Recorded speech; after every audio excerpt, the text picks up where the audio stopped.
আমাদের আজকের গল্প মাসুদ রানা সিরিজের স্নাইপার প্রথম খণ্ড লিখেছেন লেখক কাজী আনোয়ার হোসেন। প্রথম প্রকাশ 2007 সাল, পার্ট 6। নিশ্চিন্ত মনে ঘাস খেয়ে যাচ্ছে গরুটা। কয়েক ফুট দূরে দাঁড়ানো মানুষগুলোকে গ্রাহ্যই করছে না। মাঝে একবার মাথা ঘুরিয়ে তাকালো বটে, কিন্তু দৃষ্টিতে কোনো রকম অভিব্যক্তি ফুটে উঠল না। কিছুক্ষণের মধ্যে কি ঘটতে যাচ্ছে সেটা বোঝার ক্ষমতাই নেই প্রাণীটার। বিরক্ত গলায় কর্নেল অলডেন বলল, ডাক্তার এসেছে? আমি এখানে। পেছন থেকে ডাক্তার রুডি ডানকান মিনমিনে গলায় সাড়া দিল। তার হাতে একটা মেডিকেল রিপোর্ট। আওয়াজ দিচ্ছ না কেন? গর্জে উঠল কর্নেল। গত কয়েকদিন ধরে তার মেজাজ সপ্তমে চড়ে আছে। ভয়ে কুঁকড়ে গেল ডানকান। চিফ টেকনিশিয়ান প্যাট্রিক ম্যালয় বলল, আমরা রেডি কর্নেল। তাহলে শুরু করো। দেখা যাক আমাদের সাইকিয়াট্রির মাস্টার সাহেব মানব শরীরতত্ত্বের যে রিপোর্ট তৈরি করেছে তা কতখানি সঠিক। মাথা ঝাঁকিয়ে পিস্তল তুলল ম্যালয়। ভয়ে এবং ব্রিটিশরায় চোখ বন্ধ করে ফেলল ডানকান। অবলা একটা জন্তুকে ঠান্ডা মাথায় হত্যা করা হচ্ছে, এই দৃশ্য চোখে দেখতে চায় না। 6 ফুট দূর থেকে গরুটার পেটে গুলি করল ম্যালয়। আর্তনাদ করে উঠল জন্তুটা। ক্ষত দিয়ে রক্ত গড়াতে শুরু করলো। তবে সবার বিস্মিত চোখের সামনে দাঁড়িয়ে রইল, চার পায়ে ভয় দিয়ে পড়ে গেল না। পাশে দাঁড়ানো মানুষগুলোর দিকে তাকিয়ে রইল অপলক দৃষ্টিতে। তারপর আবার ঘাস খেতে শুরু করলো। এটা অবিশ্বাস্য, বলল কর্নেল। কিভাবে সম্ভব? জন্তুটা মারা গেল না কেন? সম্ভব স্যার, সাহস করে বলল ডানকান। আমার রিপোর্টে পরিষ্কার ব্যাখ্যা আছে, ছবিও দিয়েছি। গুলিটা ওটার থোরাসিক ক্যাভিটি ভেদ করে শরীরের অন্য পাশ দিয়ে বেরিয়ে গেছে। তাৎক্ষণিকভাবে মারা যাবার মতো এটা কোনো ক্ষত নয়। তাই বলে ব্যথাও কি পাচ্ছে না? পাচ্ছে, তবে সেটা সহ্য করার মতো ক্ষমতা আছে গরুটার, ঠিক যেভাবে মাসুদ রানা সহ্য করে নিয়েছিল।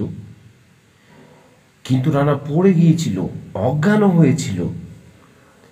নিউরোলজিক্যাল শক, ব্যাখ্যা করলো ডানকান। পিস্তলটা দেখে ওর ব্রেন রিয়্যাক্ট করেছিল, কারণ ও জানতো অস্ত্রটা কি মানুষের কি ক্ষতি করতে পারে।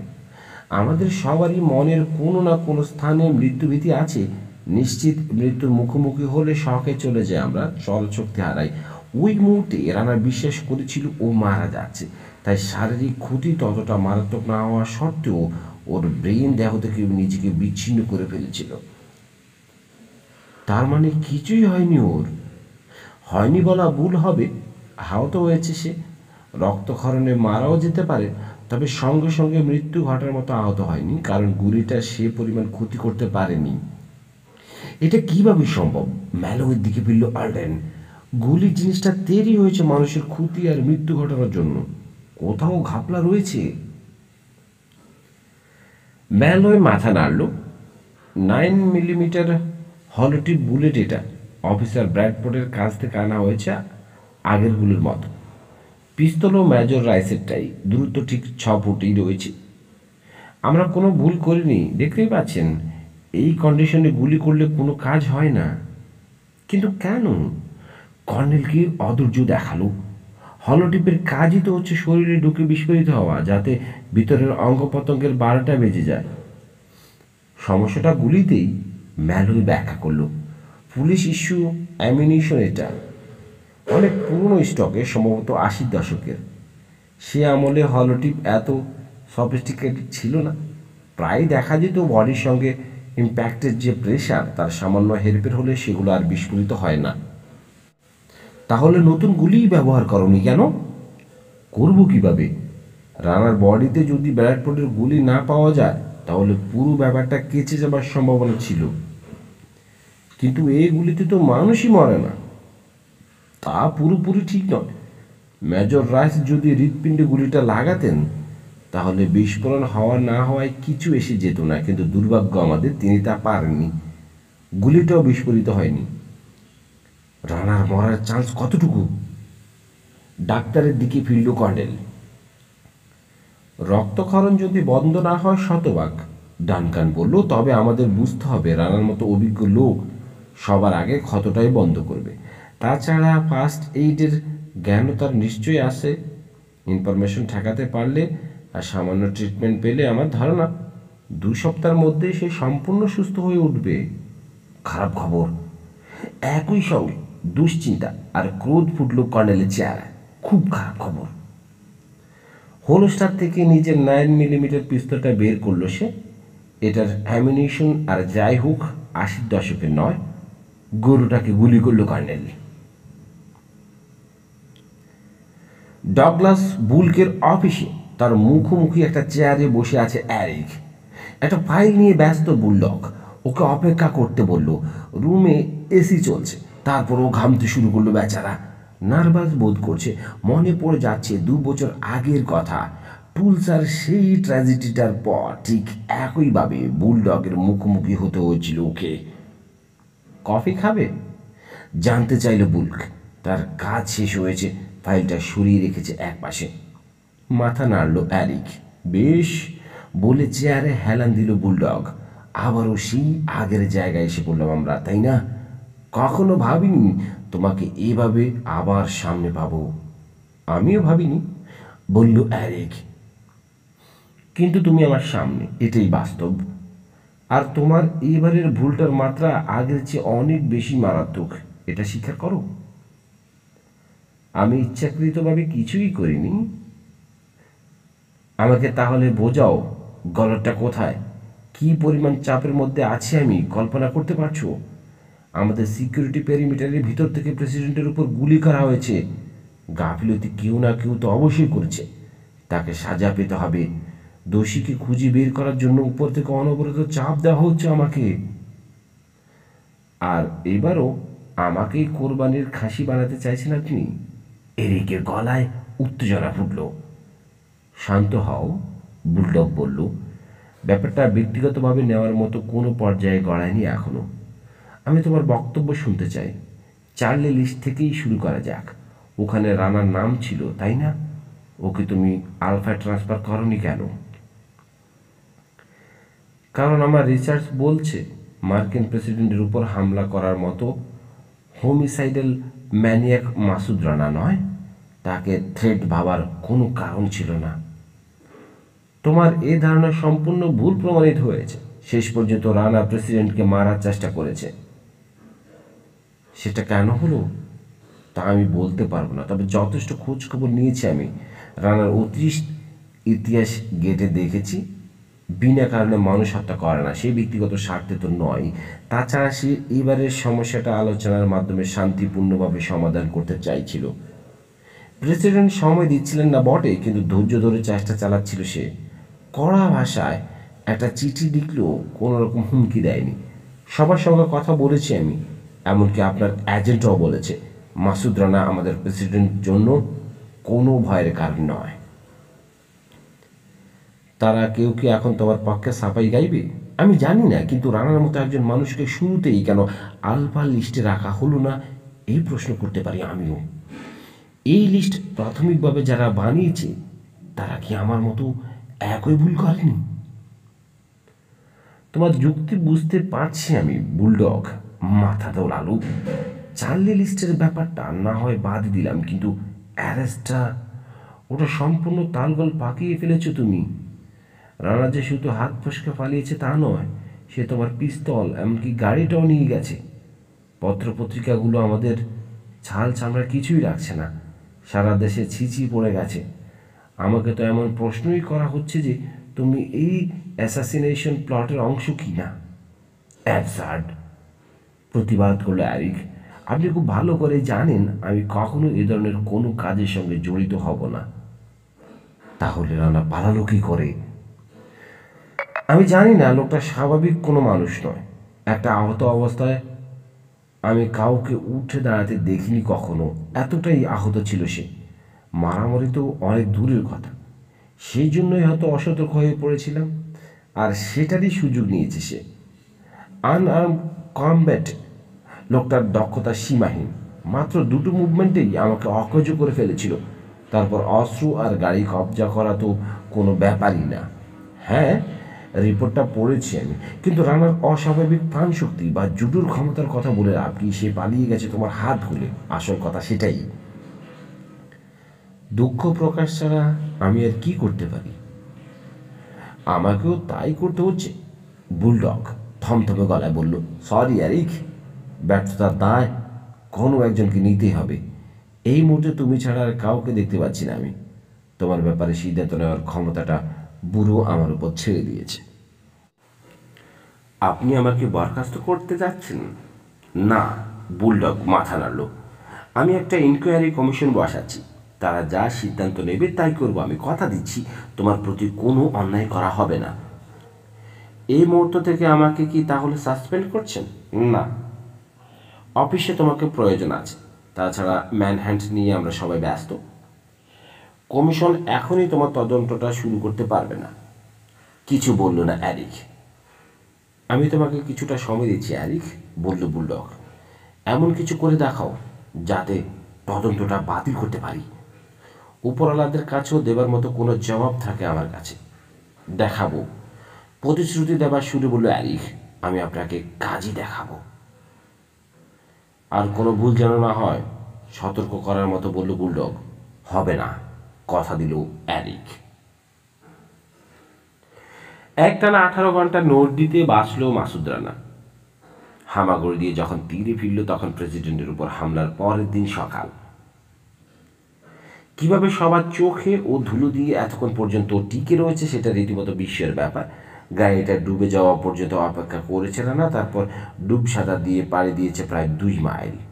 দম নেওয়ার জন্য মাঝে মাঝে ভাসতে হয়েছে বটে, তবে নাক ছাড়া শরীরের কোনো অংশই সারফেসের উপর তোলেনি। ওইটুকু দূরত্ব অতিক্রম করতে করতেই সব শক্তি ফুরিয়ে এসেছিল। ভেবেছিল ধরা পড়ে যাবে, কিন্তু ভাগ্য ভালো, যখন সাঁতার কাটা শক্তি হারিয়েছে ঠিক তখনই ময়লা ভর্তি একটা বার্জ সেখান দিয়ে যাচ্ছিল। উপচে পড়া জঞ্জালের মধ্যে থেকে একটা পুরনো দড়ি বার্জের কিনারে ঘেঁষে পানিতে আছড়াচ্ছিল। শরীরের সমস্ত শক্তি খাটিয়ে সেটাকে ধরে ফেলেও বাকিটুকু মোটামুটি সহজ। দড়ি ধরে থাকতেই শক্তি যা খরচ হয়েছে, কিন্তু বিপদে পড়েনি। দুর্গন্ধযুক্ত বাসটা থেকে যথাসম্ভব দূরে থেকেছে সার্চ পার্টির বোটগুলো। কাছে না আসায় ওকে দেখতে পায়নি। ফ্যানার মধ্যে থাকা হেলিকপ্টারগুলোর চোখেও রানা ছিল অদৃশ্য। একটা টিম অবশ্য বার্জে উঠেছিল একবার, তবে ভেতরেই শুধু তল্লাশি চালিয়েছে, তারা কিনারায় নয়। নিরাপদে 14 ঘন্টার মতো কাটিয়ে দিয়েছে রানা। শেষে শক্তি পুরিয়ে এলে ছেড়ে দিয়েছে দড়িটা। শেষ 4 ঘন্টা একটা কাঠের গুঁড়ি ধরে নদীর স্রোতের কাছে সঁপে দিয়েছিল নিজেকে। অবশেষে গড়িটা যখন তীরের কাছে এসে ভিড়িয়েছে, হামাগুড়ি দিয়ে রানা কাদার মধ্য দিয়ে উঠে এসেছে নদীর পাড়ে। প্রচণ্ড অবসাদে সারা দেহ ভেঙে পড়তে চাইছে, আর সামান্য শক্তিও অবশিষ্ট নেই। দীর্ঘ সময় পানিতে ভেজার কারণে ত্বক কুঁচকে গেছে, ধুয়ে গেছে সমস্ত রক্ত। তবে নদীতে ভেসে থাকা ময়লার একটা আস্তরণ পড়েছে সারা গায়ে, গন্ধ ছড়াচ্ছে। একটা গাছের গোড়ায় হেলান দিয়ে ধাতস্থ হয়ে নামার চেষ্টা করলেও শ্বাস প্রশ্বাস কিছুটা স্বাভাবিক হতেই কবজিতে বাঁধা ঘড়ির দিকে তাকালো। 8টা বাজেনি এখনো। মনে মনে একটা হিসাব কষল, মোটামুটি 50 থেকে 70 মাইল দূরে বেশি এসেছে। চারপাশে গাছপালা আর জলাভূমি দেখতে পাচ্ছে রানা। যতদূর দৃষ্টি যায় পরগাছা ছাওয়া পাইন আর সাইপ্রেস গাছ পুরো জায়গাটা দখল করে আছে। এলোমেলোভাবে বেড়ে উঠছে ওগুলো। গাছগুলোর মাঝে কষ্ট করেই যেন ঠাই করে নিয়েছে ছোট ছোট জলা, তবে সেগুলো নন খাগড়ায় ছাওয়া। কোথায় এসে পড়েছে জানতে ইচ্ছে হলো। চোখ বন্ধ করে লুইজিয়ানা রাজ্যের মানচিত্র স্মরণে আনার চেষ্টা করলো রানা। একটু ভাবতেই বুঝতে পারল দক্ষিণে রিভার ডেল্টার ওয়েটল্যান্ডে এসে পৌঁছেছে, সম্ভবত ব্ল্যাকমাইন্স কাউন্টিতে। 3 দিকে সাগর ঘেরা এই ওয়েটল্যান্ড অত্যন্ত দুর্গম এলাকা। সভ্যতার কোনো চিহ্ন নেই এখানে। একদিক থেকে ভালো, কারণ গা ঢাকা দিতে সুবিধা হবে, কিন্তু যে পরিমাণ দুর্বল হয়ে পড়েছে এই প্রতিকূল পরিবেশে টিকতে পারবে কিনা সেটাই প্রশ্ন। ক্ষতগুলো ইনফেকশন দেখা দিলে টেকার সম্ভাবনা খুবই কম। বন জঙ্গলে সার্ভাইভালের ট্রেনিং রয়েছে, তবে ওয়েটল্যান্ডের এই জঙ্গল যে কোনো মানুষকে গিলে খাওয়ার ক্ষমতা রাখে। প্রথমেই দরকার খাবার, খিদেই চোখে মুখে আধার দেখছে রানা। শেষ কখন খেয়েছিল মনে করার চেষ্টা করলো। গতকাল সকালে ব্রেকফাস্ট। তারপর থেকে আর পেটে কিছু পড়েনি। ইনফেকশন নিয়ে এই মুহূর্তে মাথা ঘামাবার কোনো মানে হয় না। ক্ষুধা আর পিপাসা তার অনেক আগেই ওর মৃত্যু ঘটাবে। যা করার তাড়াতাড়ি করতে হবে। সূর্য এখনও ঠিকমতো ওঠেনি। বেলা বাড়লে তীব্র উত্তাপ ওর অবশিষ্ট শক্তি শুষে নেবে। প্যান্টের ভেতর থেকে উরুর কাছে কি যেন একটা অনেকক্ষণ থেকেই খোঁজা মারছে। পকেটে হাত দিয়ে অ্যারেকের কাছ থেকে ছিনিয়ে নেওয়া পিস্তলটা বের করে আনলো রানা। সাঁতার শুরু করার সময় অস্ত্রটা পকেটে গুজে রেখেছিল, এখনও আছে দেখে অবাক হলো। তবে ওর সাহসও বেড়ে গেল অনেকটা। প্রতিকূল পরিবেশে নিরস্ত্রের চেয়ে একজন সশস্ত্র মানুষের টিকে থাকার সম্ভাবনা অনেক বেশি। আর যাই হোক, ও এখন অসহায় নয়। পানিতে ভিজে অস্ত্রটা মেকানিজম আর বুলেটের কোনো ক্ষতি না হলেই শুধু হয়। শান্তভাবে পিস্তলটা পরীক্ষা করল রানা। স্মিথ অ্যান্ড ওয়েসন এটা, তবে .45 ক্যালিবারের নয়, 10 মিলিমিটার স্ট্যান্ডার্ড সাইড আর্মস হিসেবে FBI ইদানিং এই ডাবল অ্যাকশন অস্ত্রটা চালু করেছে। মেকানিজমে কোনো ত্রুটি আছে বলে মনে হলো না, কিন্তু গুলিগুলোর কি অবস্থা। রিলিজ মেকানিজমে চাপ দিয়ে ম্যাগাজিনটা বের করলো ও। লোড করা হলো পয়েন্ট। বুলেটগুলো নজর কাড়ল ওর। ম্যাগাজিন থেকে একে একে সবগুলো বের করে নিল। সময় নিয়ে সেগুলো পরীক্ষা করলো। তবে কপার জ্যাকেটে কোনো লিক দেখতে পেল না। পানি ঢোকেনি বলেই মনে হচ্ছে। তারপরেও নিশ্চিন্ত হওয়ার উপায় একটাই। গুলিগুলো ভেজা কাপড়ে মুছে আবার ম্যাগাজিনে বলল রানা। ম্যাগাজিনটা লোড করলো পিস্তলে। স্লাইডার টেনে চেম্বারে একটা বুলেট ঢোকালো। হ্যামার টেনে কক করলো অস্ত্রটা। এখন ট্রিগারটাকে বলে স্পর্শ করলেই বেরিয়ে যাবে গুলি। কাজ সেরে আবার হেলান দিল ও গাছে। এইটুকুতে হাঁপিয়ে গেছে। আফসোস হলো আর একটু শক্তি পাচ্ছে না বলে, তাহলে শিকার করার জন্য একটা ভালো স্পট খুঁজে বের করতে পারত। মাথার উপর সূর্যের তেজ ক্রমশ বাড়ছে, তবে গাছপালার ঘন আচ্ছাদন ভেদ করে রোদ খুব একটা ঢুকতে পারছে না। চারদিকে ছায়াময় একটা পরিবেশ, নাকি সেটা চোখের ভুল? চেতনা হারাতে যাচ্ছে না তো, সেই জন্যই সব আধা দেখছে। অবসন্ন শরীরের সঙ্গে প্রাণপণে যুঝতে লাগলো রানার মন। যে করেই হোক জেগে থাকতে হবে, জ্ঞান হারানো চলবে না। একবার অচেতন হলে আর জেগে উঠতে পারবে না ও কিছুতেই। এইভাবে কতক্ষণ কেটে গেছে বলতে পারবে না ও। হঠাৎ একটা আওয়াজে সচকিত হলো। জঙ্গলের ভিতর খচমচ শব্দ, কিছু একটা এগিয়ে আসছে। চোখ পিটপিট করে দৃষ্টি পরিষ্কার করে নেওয়ার চেষ্টা করলো রানা। মনে মনে সম্পূর্ণ প্রস্তুত হয়ে গেছে। একটু পরই 50 গজ সামনের জোপ থেকে বেরিয়ে এলো ওটা। চতুষ্পদ একটা প্রাণী, ভার্জিনিয়া বা হোয়াইট ট্রেইলড ডিয়ার। গাছের কাণ্ডে হেলান দেওয়া আধমরা মানুষটাকে গ্রাহ্য করলো না হরিণটা। নদীর ধারে গিয়ে পানি খেতে শুরু করলো। সুন্দর চেহারা, খয়েরি রঙের শরীর, মাথায় মোটা মোটা শিং, লেজটার নিচের অংশ সাদা। গুলি করার প্রস্তুতি নিল। সৌন্দর্য দেখে মুগ্ধ হবার সময় নয় এটা। পশুটা এখন ওর জন্য স্রেফ খাদ্য, যেটা জীবন বাঁচাবে। সময় নিয়ে নিশানা ঠিক করলো। হাতটা ভীষণ কাঁপছে। কাজটা সহজ হলো না। দুহাত এক করে পিস্তলের গ্রিপটা চেপে ধরল। কোনোই রাখলো ভাঁজ করা হাঁটুর উপর, এতে কিছুটা স্থিরতা এলো। তারপরও দুর্বল শরীরের অসহায়তার সঙ্গে যুদ্ধ করতে হলো ওকে। রিয়ার সাইডের ফাঁক দিয়ে ফ্রন্ট সাইড অ্যালাইন করলো। ভুলে গেল পারিপার্শ্বিকতা। হরিণটার দেহ আর দেখতে পাচ্ছে না এখন। দৃষ্টি আটকে গেছে ছোট্ট একটা বিন্দুতে, যেখানে গুলিটা বিঁধবে। নিজের অজান্তে ট্রিগার চাপল রানা। রিকয়েলের কারণে অস্ত্রটা সামান্য ঝাঁকি খেল, তবে তা অনুভব করলো না। ও শুধু দেখলো হরিণটার ঘাড়ের কাছে রক্ত মাংস ছিটকে উঠেছে। আর্তনাদ করে পড়ে গেল ওটা। পা ছুটছে আকাশের দিকে। ওটার শীত দ্বারা ভেঙে দিয়েছে হোলো পয়েন্ট। ধাপাধাপি করতে করতে একসময় থেমে গেল দেহটা। জীবন বেরিয়ে গেছে। গাছ ধরে উঠে দাঁড়ালো রানা। একটু সামলে নিয়ে টলতে টলতে এগিয়ে গেল শিকারের দিকে। ঠিক পাশে পৌঁছে ধপ করে বসে পড়লো হাঁটু গেড়ে। গুলিটা বন্ধ হয়নি, সামান্যই রক্তপাত দেখা যাচ্ছে। হরিণের শরীরের বুনো গন্ধ ও নাকে ঝাপটা মারল। তবে ভাজ বিচারের সময় নয় এটা। 6 ফুট লম্বা, 3 ফুট উঁচু আর 250 পাউন্ড ওজনের এই জন্তুটা ওর বেঁচে থাকার একমাত্র অবলম্বন। পকেট হাতে সুইচ নাইফটা বের করলো। আগ্নেয়াস্ত্র রাখতে পারবে না বলে গতকাল একটা সঙ্গে নিয়েছিল, জিনিসটা বেশ কাজে দেবে এখন। পাশ থেকে একটা পাথর কুড়িয়ে ছুরির সবচেয়ে বড় ফালাটা শান দিতে শুরু করলো। যখন কাজ চলার মতো ধারলো, হরিণটাকে চিৎ করে পেট ছিঁড়ে ফেলল, নাড়ি বুড়ি ফেলে দিয়ে লিভারটা বের করে নিল। পুষ্টি চাইলে যে কোনো প্রাণীর লিভারই সবচেয়ে ভালো উৎস।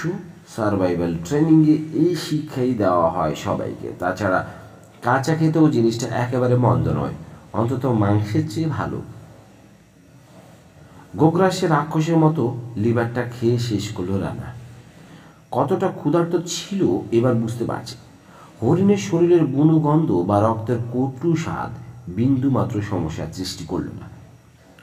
নদী থেকে আজলা ভরে পানি খেয়ে কিছুক্ষণ শুয়ে রইল, ধীরে ধীরে শক্তি ফিরে পাচ্ছে। হঠাৎ হেলিকপ্টারের রোটরের আওয়াজে চমকে উঠল, উঠে গিয়ে গা ঢাকা দিল একটা গাছের আড়ালে। অনেক নিচ দিয়ে উড়ে গেল যান্ত্রিক ফড়িংটা। রোটরের বাতাসে গাছের মাথাগুলো ভীষণভাবে দুলতে থাকলো, তবে রানার অস্তিত্ব ফাঁস হলো না। হেলিকপ্টারটা চলে যাওয়ার পর আড়াল থেকে বেরিয়ে এলো। দীর্ঘশ্বাস ফেলে ভাবল, চার্জ পার্টিগুলো এত সহজে হাল ছাড়বে না, ওকে না পাওয়া পর্যন্ত খুঁজতেই থাকবে। তবে চিন্তার কিছু নেই, ভাগ্য ওকে ঠিক সেখানেই এনে ফেলেছে যেখানে এই অসম্ভব প্রতিপক্ষের চোখ পাকি দেওয়া অসম্ভব নয়।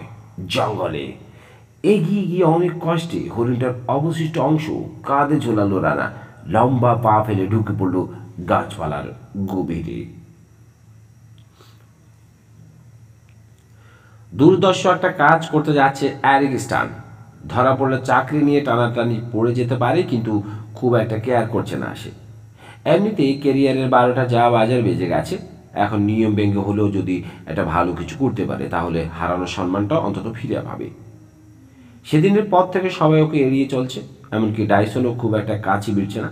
ইতিমধ্যে তদন্ত কমিশনের খবরটা ছড়িয়ে পড়ছে সবখানে, তাই ওর সঙ্গে মেলামেশা করে নিজেকে কমিশনের টার্গেটে পরিণত করতে চাইছে না কেউ। ব্যতিক্রম শুধু রেকর্ড সেকশনের লিসা ক্রেমার। এই অফিসের সবচেয়ে সুন্দরী কর্মচারী, রূপ আর দেহ সমষ্টি যে কোনো সুপার মডেলকে হারিয়ে দিতে পারে মেয়েটা, তাছাড়া অবিবাহিতা। এই কারণে অফিসের বেশিরভাগ পুরুষই তার পেছনে হ্যাংলার মতো ঘরে সামান্যতম সাহায্য করতে পারলে বলতে চায়। তবে বলাই বাহুল্য, কাউকেই কোনো সুযোগ দেয় না লিসা। এই রূপ নিয়েও কীভাবে নিজেকে রক্ষা করে চলতে হয় জানা আছে তার। শুরু থেকেই অ্যারিকের সঙ্গে ভালো সম্পর্ক তার, হয়তো কোনো একদিন বাজে দৃষ্টিতে তাকায়নি বলেই এখনও আসতে যেতে কথা বলে সে। এরিককে উৎসাহ দেওয়ার চেষ্টা করে, কিন্তু শুধু এই একটা মানুষের নৈতিক সমর্থনে আর কদিন অপমান ভুলে থাকা যায়। বাকি সবার চোখে নিজের যোগ্যতা প্রমাণ করতে মরিয়া হয়ে উঠেছে ও, আর তার একমাত্র উপায় হচ্ছে লুই আর্মস্ট্রং অ্যাসোসিয়েশনের রহস্য ভেদ করা। ও হ্যাঁ, পত্রিকাগুলো পার্কের নাম অনুসারে আজকাল হত্যা প্রচেষ্টাকেই এই শিরোনামেই ডাকছে। হাতে যত সূত্র আছে বারবার পরীক্ষা করছে অ্যারিক। শুটিংয়ের ভিডিওটা নিজ আগ্রহে আরও কয়েকবার দেখেছে। প্রতিবার সে একই সিদ্ধান্তে উপনীত হয়েছে, আর্টস বিশপ ভ্যালিডিয়াসই টার্গেট ছিলেন। রানাকে ফাঁসানো হয়েছে কিনা এই বিষয়ে মন থেকে সামান্যতম সন্দেহটুকু উবে যেতে শুরু করলো, কিন্তু সত্যি ঘটনাটা প্রমাণের মতো কোনো কিছু নেই ওর হাতে। জাত গোয়েন্দাদের মতো সহজাত কিছু অনুভূতি রয়েছে অ্যারিকের, এই জন্যেই ভ্যালেন্টিন মলিনার মৃত্যুটা ওকে বারবার খোঁচাচ্ছে। সালভাদোরীয় আর্টস বিশপের মৃত্যুর কয়েকদিন আগে নিউ অর্লিয়েন্সে এসে ওই একই দেশের একজন সিক্রেট পুলিশ খুন হয়ে গেল, এটাকে কাকতালীয় ভাবতে পারছে না সে মোটেই। কি জানাতে এসেছিল এখানে মলিনা? আর্টস বিশপের হত্যার পরিকল্পনার কথা নয় তো? সেজন্যই কি মরতে হয়েছে ওকে? জানার মধ্যে শুধু এইটুকুই জানতে পেরেছে অ্যারিক যে মলিনার উপর সার্ভেইলেন্স করার জন্য যে ইকুইপমেন্ট ব্যবহার করা হয়েছে তা র্যামডাইন নামের সিআইএর একটা ফার্ম ব্যবহার করে। ওরাই কি জড়িত? জানার উপায় একটাই, আর্টস বিশপের সঙ্গে র্যামডাইনের কোন রকম কানেকশন আছে কিনা তা বের করা, কিন্তু কিভাবে করবে সেটা। লিয়াজো অফিসারের পদ থেকে এখনও তাকে অপসারণ করেনি বুলডগ, তাই অপারেশন ম্যানহান্টের প্রায় সব কাগজপত্রই পরীক্ষা করতে হয় ওকে। মাঝে মাঝে কিছু চিঠিপত্র ও বিভিন্ন জায়গায় সই করে পাঠাতে হয়। সেখান থেকেই বুদ্ধিটা মাথায় এলো। বুলডগের পক্ষ থেকে সিআইএ হেডকোয়ার্টারে একটা চিঠি লিখলো র্যামডাইন সংক্রান্ত ফাইল চেয়ে উল্লেখ করলো অপারেশন ম্যানহান্টের জন্য ফাইলটা অতি জরুরি। কপাল ভালো হলে দ্বিতীয় বাক্যটার কারণে ফাইলটা সত্যিই পাঠানো হতে পারে। সারা দেশে এই মুহূর্তে ম্যানহান্টের চেয়ে গুরুত্বপূর্ণ আর কিছু নেই। এখন দুপুর, সবাই লাঞ্চে গেছে। বুলডগ নেই, কোথায় যেন মিটিংয়ে গেছে। চুপি সারে তার অফিসে ঢুকে পড়ল অ্যারিক। বুলডগের ব্যক্তিগত ফ্যাক্স মেশিন দিয়ে পাঠিয়ে দিল চিঠিটা। ট্রান্সমিশন শেষ হতেই দীর্ঘশ্বাস পেল। বল মাঠে গড়িয়ে গেছে, ফলাফল কি হয় দেখা যাক। আকাজুটলা পার্বত্য অঞ্চল, এল সালভাদোর, মধ্য আমেরিকা। একটা পাহাড়ের কোল ঘেঁষে দাঁড়িয়ে আছে ছবির মতো সুন্দর বিলাটা। তবে বাইরে থেকে সেটা সৌন্দর্য খুব কমই দৃষ্টিগোচর হয়, কারণ সীমানাটা উঁচু পাঁচিলে ঘেরা। প্রাচীরের উপরে তৈরি করা গার্ডপোস্ট আর তাতে সশস্ত্র অবস্থা দাঁড়িয়ে থাকা সামরিক পোশাক পরা প্রহরীরা বুঝিয়ে দিচ্ছে এটা যেন তেন কারো বাসস্থান নয়। উঁচু গেটের কাছে এসে গাড়ি থামাতে হলো কর্নেল রেমন্ড আর্লেনকে।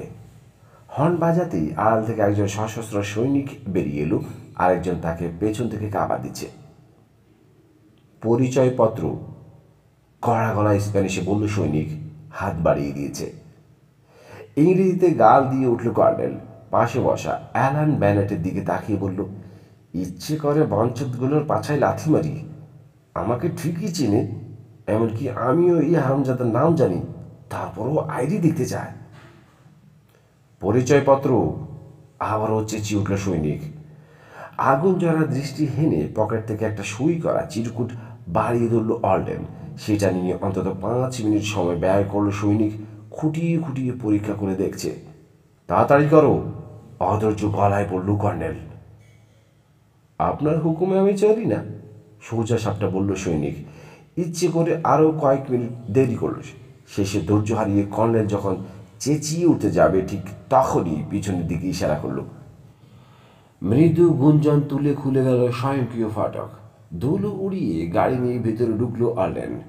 বিলার পোর্চের নিচে গিয়ে থামল। সেখানে ইউনিফর্ম পরা নিরাপত্তা প্রহরীদের আরেকটা দল অপেক্ষা করছে। দক্ষ হাতে চার্জ করা হলো আর্লেন আর ব্যানেটকে।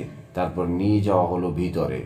হলঘরের মতো বিশাল একটা লিভিং রুমে দুজনকে বসানো হলো। কেটে গেল বেশ কিছুটা সময়। এরপর সশস্ত্র দেহরক্ষী পরিবেষ্টিত হয়ে উদয় হলো জেনারেল ফ্রান্সিসকো র্যামিরেজ, সালভাদরান আর্মির প্যান্থার ব্যাটালিয়নের কমান্ডার। বাসার ভিতরেও পুরো দস্তুর ইউনিফর্ম পরে আছে সে। আপাদমস্তক কালো রং, সেটার রঙের কারণেই ব্যাটালিয়নের নাম প্যান্থার হয়েছে। জেনারেলের নিবাজ পোশাকের বুকে শোভা পাচ্ছে অসংখ্য রিবন, তার সারা জীবনের গৌরবময় অর্জনের স্বীকৃতি। স্বাগতম স্বাগতম, বলে উঠল র্যামিরেজ। ঠিক যাকে দেখতে মন চাইছিল, কর্নেল রেমন্ড আর্লেন, আমার বিশ্বস্ত বন্ধু, গ্রেট ম্যান। জেনারেলের স্বস্তিতে বিশেষ উচ্ছ্বসিত দেখালো না কর্নেলকে। উঠে দাঁড়িয়ে সে বলল, গুড আফটারনুন জেনারেল। মিস্টার ব্যানেটকে আশা করি আপনার মনে আছে? অবশ্যই। এগিয়ে এসে করমর্দন করল Ramirez. CIA deputy director of প্ল্যানিংকে ভুলে যাব? এ কি কখনো সম্ভব? মুখোমুখি দুটো সোফায় বসল সবাই। জেনারেলের ইশারায় বেয়ারা এসে শ্যাম্পেন পরিবেশন করল। আসুন, আমাদের সাফল্যের আনন্দে পান করি। ঠোকাঠুকি হলো গ্লাসগুলো। ড্রিঙ্কসে চুমুক দিল তিনজন। আপনাদের কাজে আমি খুবই খুশি হয়েছি, জেনারেল বলল। সেই জন্যই কি দরজায় আমাদের পাছার ভাঁজ পর্যন্ত তল্লাশি চালানো হয়েছে? বিরক্ত গলায় প্রশ্ন করল আর্লেন। খামন করলেন, অন্তত আপনার তো ব্যাপারটা বোঝা উচিত। আমার শত্রু সংখ্যা কম নয়, তাদের কেউ যে আপনার ছদ্মবেশ নিয়ে আসেনি বুঝবে কি করে? প্যান্থার ব্যাটালিয়নের কমান্ডারকে তার ভিলায় মারতে আসবে এমন পাগল এখনো জন্ম নিয়েছে বলে মনে হয় না। হেসে উঠল জেনারেল। আপনারা যদি মার্কিন প্রেসিডেন্টের উপর শট নেওয়ার জন্য একজন লোক খুঁজে বের করতে পারেন, তো আমি কোন ছাড়। কাজটা সহজ ছিল না। ব্যানেট মুখ খুলল। আমি জানি। জেনারেল মাথা ঝাঁকালো। একজন ধর্মযাজককে পৃথিবী থেকে সরানো সোজা নয়। সে কমিউনিস্ট হলেও। আপনার ধারণা ব্যালেরিয়াস কমিউনিস্ট ছিল? অবশ্যই। নইলে কুত্তাগুলোর জন্য তার এত দরদ কেন? আমার জানা মতে ভদ্রলোকের মনে সবার জন্যই দরদ ছিল। তাই নাকি? সব কৌতুকে বলল র্যামিরেজ। তাতে আমার কিছু যায় আসে না, কিন্তু যখনই সে বিপ্লবীদের পক্ষে সাপাই গাইতে শুরু করলো তখন আমাকে নাক গলাতেই হলো। আপনারা আমাদের সবার পিঠ বাঁচিয়েছেন। অপারেশনটা শুধু প্রশংসা করলে আপনাদের খাটো করা হয়। পাগল একটা লোক প্রেসিডেন্টকে মারতে গিয়ে বিশপকে মেরে ফেলেছে। ওহ, দ্যাটস এ ক্লাসিক। বিশেষ করে কিলিং শটটা, ওটা তো তুলনাই হয় না। মার্ভেলাস। যে লোক এই গুলিটা করেছে, কোনো একদিন আমি তার সঙ্গে হাত মেলাতে পারলে খুশি হব। কাজটা কঠিন ছিল, প্রচুর ঝামেলা পোহাতে হয়েছে আমাদের। গোমড়া মুখেই আর্লেন বলল, টাকা পয়সাও কম খরচ হয়নি। আমি তো বলবো একটা পয়সাও অপচয় হয়নি, যতই খরচ হোক না কেন। হারামজাদাটাকে সরানো খুব জরুরি হয়ে পড়েছিল। স্যাম্পল হত্যাকাণ্ডের উপর ইনভেস্টিগেশনটা আবার চালু করতে যাচ্ছিল সে। আমার পুরো ব্যাটালিয়ন তাতে বিপদে পড়ে যেত। আমাদের প্রেসিডেন্টের মৌখিক সম্মতিও নিয়ে ফেলেছিল শুয়ারটা। ব্যালেরিয়াস যা করার করেছে, ব্যানেট বলল। ভুল আপনার তরফ থেকেও কম হয়নি। ভ্যালেন্টিন মলিনার কথা বলছি। সে আপনার ব্যাটালিয়নে ইনফিল্ট্রেট করলো কীভাবে? করলো তো ভালো কথা, টেপ নিয়ে পালালো কী করে? ওয়েল, বলল জেনারেল, লোকটা সিক্রেট পুলিশের মেম্বার। এই ধরনের কাজে ট্রেনিং পেয়েছো। আপনাদের বুঝতে হবে, আমার লোকেরা সৈনিক। একজন স্পাইয়ের কৌশলের সঙ্গে পাল্লা দিতে পারার কথা নয় তাদের। ভিডিও টেপটা আপনার তৈরি করারই বা কী দরকার ছিল? ওটা আমাদের সবার বিপদের কারণ হতে পারে। এটা আমার শখ। আমার প্রতিটা অপারেশন আমি ভিডিও করে রাখি, সুবিনির হিসেবে। অপারেশনটা বৈধ না অবৈধ তা নিয়ে আমি ভাবি না, কিন্তু স্যাম্পল মিশনটা আর 10টা মিশনের মতো নয়। এসব নিয়ে কেন আমরা সময় নষ্ট করছি? বাধা দিয়ে বলল জেনারেল। আপনারা তো মলিনার ব্যবস্থা করেছিনি, তাই না? হ্যাঁ, অলডেন বলল, কিন্তু কাজটা খুব রিস্কি ছিল। তাছাড়া টেপটা পাওয়া যায়নি। তাতে কি? সে তো কারোর সাথে যোগাযোগ করতে পারেনি। দেশে আমি ঠিকই গেছি। আমেরিকা পৌঁছানোর পর আপনারা, সমস্যাটা কোথায়? টেপটা নিশ্চয়ই কোথাও লুকিয়ে রেখে গেছে ও। কিন্তু কবর থেকে কাউকে ওটার খোঁজ দিতে পারছে না। কেস খতম। যত খুশি প্রমাণ লুকিয়ে রাখুকে, আমাদের কি? তারপরও আপনাকে আরও সাবধানে থাকতে হবে। বারবার প্যান্থার ব্যাটালিয়নে তৈরি করা জঞ্জাল সাফ করা আমাদের জন্য রিস্কি হয়ে যাচ্ছে। পুষিয়ে দেওয়ার ব্যবস্থা করছি বলে তুড়ি বাজালো জেনারেল। একটা মোটাসোটা ব্রিফকেস নিয়ে ছুটে এলো এক সৈনিক। কমান্ডারের ইশারায় সেটা কর্নেল অল্ডেনের হাতে তুলে দিল। এর ভিতর $10 মিলিয়ন আছে, র্যামিরেজ বলল। আশা করি খরচাপাতি মেটানোর পরও আপনাদের পকেটে বেশ অনেকটাই রয়ে যাবে। উঠে দাঁড়ালো সে। পকেট থেকে একটা ভিডিও ক্যাসেট বের করে ছুঁড়ে দিল। আরেকটা উপহার। আশা করি এটা দেখে আমাদের সোনালি দিনগুলোর কথা মনে রাখবেন। সঙ্গী সাথী নিয়ে লিভিং রুম থেকে বেরিয়ে গেল জেনারেল। কি এটা? ক্যাসেটটা দেখে বিভ্রান্ত ব্যারেট। স্যাম্পল হত্যাকাণ্ডের রেকর্ডিং, থমথমে গলায় বলল আর্লেন। হারামজাদা আমাদের ওয়ার্নিং দিয়ে গেল। সে যতবার চায় জঞ্জাল ছাপ করে যেতে হবে আমাদের, নইলে নিজে ফাঁসলে আমাদেরকেও ফাঁসাবে। এই টেপের মধ্যেই রয়েছে প্রমাণ আমরা সবাই ঘটনার সঙ্গে জড়িত। যত দ্রুত সম্ভব এর থেকে মুক্তি চাই আমি, কর্নেল। ব্যানেটকে সিরিয়াস দেখালো। আমাদের একমাত্র দুর্বলতা মাসুদ রানা। প্রথমে ওকে শেষ করতে হবে। চিন্তা করবেন না, আমি ব্যবস্থা নিচ্ছি। আর এই টিপটা? তোমার জায়গা আমি হলে এটা সঙ্গে নিতাম না। ঘুরে বেনেটের চোখে চোখ রাখলো আর্লেন। বলল, আমি আপনাকে গ্যারান্টি দিচ্ছি, আজ থেকে 2 সপ্তাহের মধ্যে রানা বা টেপ কোনোটারই অস্তিত্ব থাকবে না। মাথার উপর ঘন ঘন সূর্য চোখ ধাঁধানো আলো বিকিরণ করছে, আর চারপাশে সাদা বালি সে আলোকে প্রতিফলিত করছে দিগন্ত জুড়ে। এই দিনের বেলাতেও দৃষ্টি অন্ধ করা এক অদ্ভুত পরিবেশ সৃষ্টি হয়েছে, কারণ এই উজ্জ্বলতায় চোখ খুলে রাখা যায় না। এর মধ্য দিয়ে গাড়ি চালাচ্ছে রানা আচ্ছন্নের মতো। চোখ ছোট করে রাখতে হচ্ছে, ওর কাছে কোনো সানগ্লাস নেই। একটানা ছুটে চলেছে, থামছে না বিশ্রাম নেবার জন্য। জানে এই মুহূর্তে ওর মুখটাই যুক্তরাষ্ট্রের সবচেয়ে পরিচিত মুখ। থামলে যে কোনো জায়গায় যে কেউ চিনে ফেলবে ওকে। লোকালয় থেকে বিচ্ছিন্ন নির্জন গ্যাস স্টেশন পেলে সেখানকার ব্যান্ডিং মেশিন থেকে মুখ লুকিয়ে ক্যান্ডি বার আর কোক সংগ্রহ করছে। খাবার বলতে এটুকুই। ভাগ্যে ভালো যে প্যান্টের পকেটে মানি ব্যাগ আর তার মধ্যে কিছু টাকা ছিল, নইলে কি হতো কে জানে। শারীরিক কষ্টটাকে অগ্রাহ্য করে ড্রাইভ করে যাচ্ছেও। এসে পৌঁছেছে মরুভূমিতে। প্রচণ্ড গরম পড়েছে। কালো পিচঢালা পথের উপর নাচছে তাপতরঙ্গ। সেদিকে তাকালে চোখে মরীচিকার মতো এক ধরনের বিভ্রম সৃষ্টি হচ্ছে। কিন্তু কোনো উপায় নেই। এই বিভ্রম আর মায়াজালের ভেতর দিয়েই ছুটতে হচ্ছে ওকে। যেটা ড্রাইভ করছে গত 24 ঘন্টার মধ্যে, সেটাও চুরি করা তৃতীয় গাড়ি। 1986 মডেলের একটা মার্কারি টমক্যাট। একই রুটিন পালন করছো। নির্জন পার্কিং লট থেকে প্রথমে গাড়ি চুরি করছে, অন্য কোনো গাড়ি থেকে বদল করে নিচ্ছে নাম্বার প্লেট। চুরি করা বুড়া নাম্বারের গাড়িটা আধ ঘন্টার বেশি ব্যবহার করছে না, কারণ পুলিশের অ্যালার্ট হতে ওই পরিমাণ সময় লাগে। পুরনো গাড়িটা ফেলে রেখে আবারও একই পদ্ধতিতে জোগাড় করছে নতুন গাড়ি। প্রথম কয়েকদিন অঙ্গরাজ্যের সমস্ত হাইওয়ে চেকপোস্ট বসেছিল।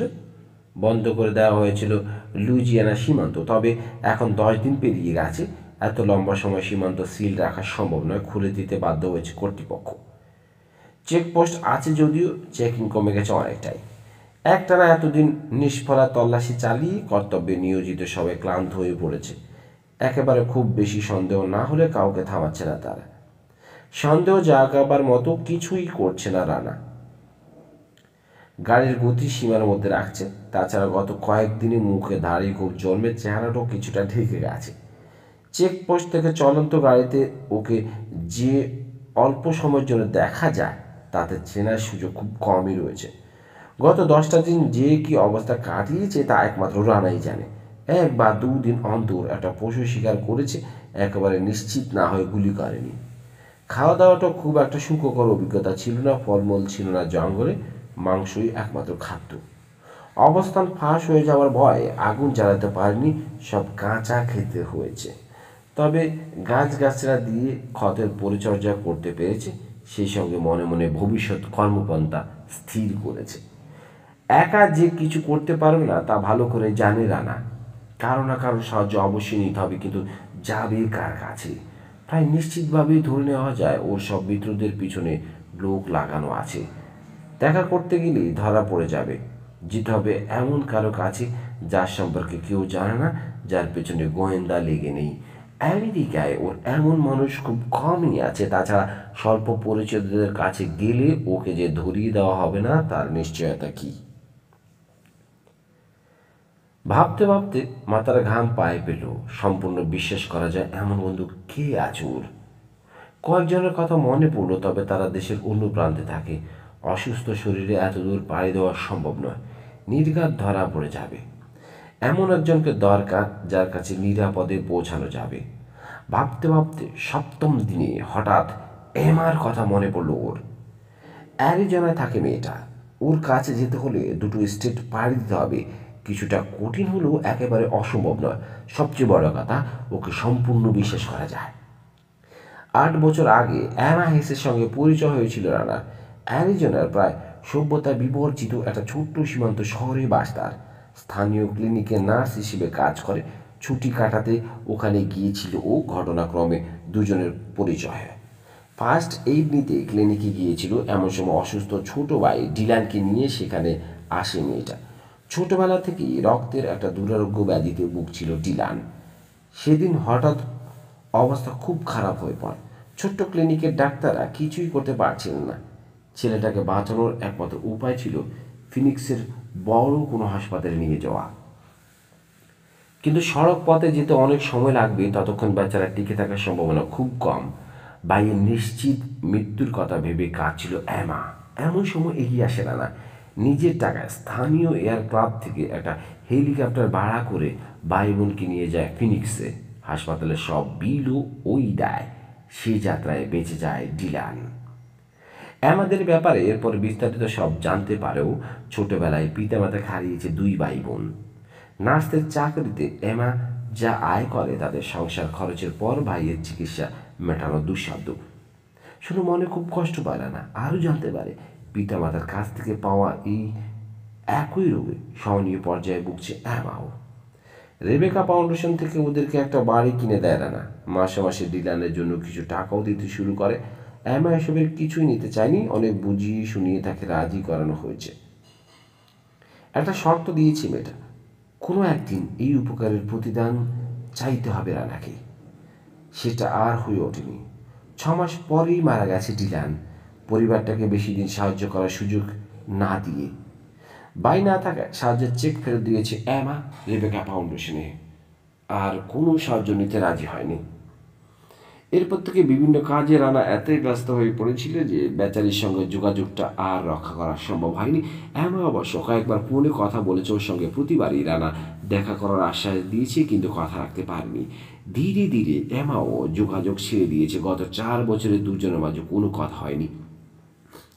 তবে শেষবার পরিষ্কার জানিয়ে দিয়েছিল মেয়েটা রানার ঋণ কোনো দিন শোধ করতে পারবে না। সে ওকে নিজের অজান্তে ভালোবেসে ফেলেছে। প্রতিদানে রানা ওকে ভালোবাসুক বা নাই বাসুক, বাকি জীবন ওই জন্য অপেক্ষা করবে সে রানার কিনে দেওয়া বাড়িটাতেই জীবনের শেষ দিনটা পর্যন্ত। যে পেশা আছে তাতে কোনো মেয়েকে নিজের জীবনে জড়াবার কথা ভাবতেও পারে না রানা, তাই অনেকটা সচেতনভাবে আমার কাছ থেকে নিজেকে দূরে সরিয়ে রেখেছে। তাছাড়া ডিলানকে শেষ পর্যন্ত বাঁচাতে পারি, দোষটা নিজের না হোক, তা এক ধরনের গ্লানি কাজ করে ওর ভিতর। এই কারণে আমার সামনে গিয়ে দাঁড়াতে পারিনি কখনো। আমার নিজে এখন কেমন আছে জানে না রানা। 4 বছর আগে শুনেছিল রোগটা ছড়াচ্ছে ওর দেহে, কতদিন বাঁচবে তার ঠিক নেই। লম্বা পথযাত্রার জন্য শক্তি সঞ্চয় আর পরিস্থিতি কিছুটা শান্ত হওয়ার জন্য 10 দিন দেরি করেছে ও। পারলে আরও সময় নিত, কিন্তু পিস্তলের গুলি ফুরিয়ে আসা শিকার করে খাবার সংগ্রহ করা সম্ভব ছিল না। পায়ে হেঁটে হোয়াইটল্যান্ড পাড়ি দিয়েছ। জঙ্গলের ধারের একটা ছোট শহর থেকে প্রথম গাড়িটা চুরি করে রওনা দিয়েছে। লুইজিয়ানার সীমানা পেরোনোটাই সবচেয়ে ঝুঁকিপূর্ণ ছিল। তারপর থেকে ধরা পড়ার সম্ভাবনা ধাপে ধাপে কমে এসেছে। টেক্সাস পেরুতে 12 ঘন্টার মতো লেগেছে, নিউ মেক্সিকো আরও কম। 22 ঘন্টার মাথায় অ্যারিজোনার সীমান্ত অতিক্রম করেছ, পৌঁছেছে মরুভূমিতে। 2 ঘন্টা পর একটা ঢাল বেরিয়ে এলো রানা। দূর থেকে মরুর মাঝে দাঁড়িয়ে ছোট্ট শহর তাকে দেখতে পেল। ছড়িয়ে ছিটিয়ে থাকা বেশ কিছু দালান, এখানে সেখানে এলোমেলোভাবে বেড়ে ওঠা বিভিন্ন গাছপালা, সব কিছুকে জ্বলছে দিচ্ছে রোদ। শহরে ঢোকার মুখে একটা সাইনবোর্ড রয়েছে, তাতে লেখা অ্যাসপেজো, অ্যারিজোনা, জনসংখ্যা 7,567। গাড়িটা শহরের বাইরে একটা পাহাড়ি খোড়লে লুকালো রানা। মুখটা ঢেকে দিল একটা ভারী পাথর গড়িয়ে। তারপর হেঁটে অ্যাসপেজোর ভেতরে ঢুকলো। বাড়িঘরের আড়ালে আড়ালে হেঁটে পৌঁছালো আবাসিক এলাকায়। একটু পরেই ছোট্ট একতলা বাড়িটা দেখতে পেল। খুব একটা বদলায়নি ওটা। কয়েক বছরে বাইরের রং একটু মলিন হয়েছে, আর শেষবার যখন দেখেছিল তখন লনে এত সুন্দর ফুলের বাগান ছিল না। মেল বক্সে সাদা হরফে নাম লেখা, এমা হেস, রেজিস্টার্ড নার্স। বাইরে থেকে পুরো বাড়িটাই বেশ ছিমছাম আর পরিপাটি দেখাচ্ছে। এমা কি আছে বাসায়? দরজায় কড়া না নেড়ে সেটা জানার উপায় নেই। কয়েক মুহূর্ত দ্বিধায় ভুগল রানা। উপকারের বিনিময়ে প্রতিদান চাওয়া ওর স্বভাব নয়। তাছাড়া এইবারের বিষয়টা যথেষ্ট জটিল। সাহায্য চাইতে গিয়ে হয়তো এমাকে বিপদের মাঝে টেনে আনা হবে, কিন্তু আর কোনো উপায়ও নেই। দ্বিধাদ্বন্দ্ব জেরে ফেলল, যদি তেমন কোনো পরিস্থিতি দেখা দেয় মেয়েটাকেই আগে বাঁচাবে বলে ঠিক হলো। নিজের কপালে যা খুশি ঘটুক। সদর দরজায় দাঁড়িয়ে নক করল রানা। সাড়া পাওয়া গেল সঙ্গে সঙ্গে। কয়েক সেকেন্ডের মধ্যেই খুলে গেল দরজা। চোখের সামনে এমাকেই দেখতে পেল, অপরূপ সুন্দরী সে। গত কয়েক বছরের রূপ আরও বেড়েছে বলে মনে হলো। সাদামাটা একটা ঘরোয়া পোশাক পরে আছে মেয়েটা। মুখে কোনো সাজ নেই, তারপরও তাকে অপসরার মতো লাগছে। রানাকে দেখে প্রথমে চিনতে পারল না মেয়েটা, তারপর চোখ ও হাসি দেখে চুপ করলো সে। কোনো মতে বলল, রানা তুমি? কিছু বলতে পারলো না রানা, ক্লান্তিতে ঢলে পড়ল। তাড়াতাড়ি ওকে ধরে ফেলল অ্যামা, নিজের শরীরে ভর দিতে দিল, তারপর নিয়ে এলো বেডরুমে। সাবধানে ওকে বিছানায় বসালো সে। এ কী অবস্থা তোমার? বলল অ্যামা। গুলি খেয়েছি, গোটা আমেরিকা আমার পেছনে লেগে গেছে, এর চেয়ে ভালো আর থাকতে দিচ্ছি কই? ম্লান হাসল রানা। কথা বলো না, বিশ্রাম নাও। না, বলতে দাও, আমি এসবের কিছুই করিনি, আমাকে ফাঁসানো হয়েছে।